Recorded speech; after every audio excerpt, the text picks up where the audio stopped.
Аялыңа алтын бер. Аялыңа құлағына сөйкө, мойнуға сепичка, колуга шакек, браслет, дагы не дейбиз, кол саат, алтын саат, айтор бардыгын бере бер. Бул береке эртең 100% сага кайтат. Бул нерселер сени коюп жаткан акчаңды бир нерсеге тигип коюшуң керек деген эртең 100% ал сеники, сага кайтып келет деген маселе. Мен ушундай окуяларды көп угам, көп көрүп жүрөм, элдин ичинде жүрөбүз эми. Реал жаштыгымда эстейм да, мен жаштыгымда апамда алтын шакектери болот, күмүштөрү болот, айтор ушундай нерселерин, ушундай проблемалар болуп, ушундай кыйынчылык келген учурда алып барып сатып, ун алып келип бизди бугат эле ошол учурларды эстейм кадимкидей. Бул не дегени? Бүгүн сен аялыңа алтын шакек, күмүш, бирдекелерди берип атасыңбы? Кудай көрсөтпөсүн бул времяга.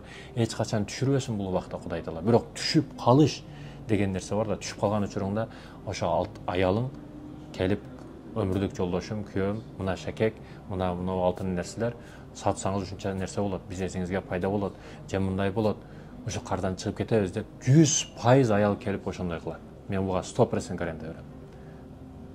Эгерде иманы болсо кыпындай сизге келет, алтын күмүшүн берет, мына сатың, акчаңызды алың, бизди жакшына багың дейт. Демек, сиз берип жаткан алтын күмүш, бриллиант болсун, шакек болсун, сепичка болсун, бул сиз өзүңүзгө берип жатасыз, аялыңызга эмес. Ошондуктан көбүрөөк белек бериңиз аялыңызга, аялыңызды сүйүндүрүңүз, кубандырыңыз.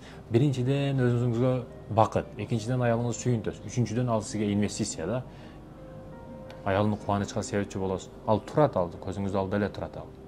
Ал кайнатасыга алып барып берип койбойт. Ал сизде эле турат ал. Демек, некен көбүрөөк ошо алтын нерселерди белекке бериңиз, урматтуу эркектер.